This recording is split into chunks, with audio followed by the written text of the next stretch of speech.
मनोविज्ञान कहता है कि यदि संभोग के दौरान महिला की योनि से आवाज आने लगे तो समझ लें कि महिला संतुष्ट है। अपने आधे स्तनों को खुला रखने वाली महिलाएं पुरुषों का ध्यान अपनी ओर आकर्षित करना चाहती हैं ताकि महिला उस पुरुष के साथ संबंध बना सके। मनोविज्ञान के मुताबिक महिलाएं जिस पुरुष के साथ प्रेम करती हैं उससे ज्यादा नजरें नहीं मिला पाती। ऐसी महिलाएं उस पुरुष के आगे शर्मीली नजरें रखती हैं।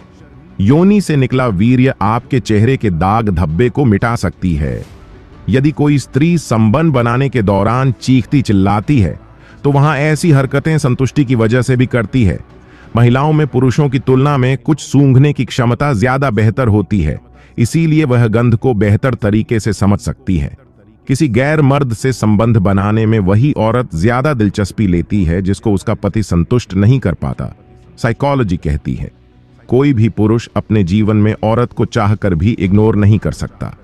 इंसान योनि से पैदा होता है और फिर उसी योनि की तलाश में दर दर भटकता रहता है। लड़कियों को यह बात बहुत पसंद आती है। जब कोई लड़का उनसे किसी बात पर सलाह लेता है, लड़कियां जज्बाती लड़कों के साथ रिश्ता बनाने में कम विश्वास करती हैं, जबकि उन्हें रिलेशनशिप को सामान्य रूप से लेने वाले लड़के ज्यादा पसंद होते हैं।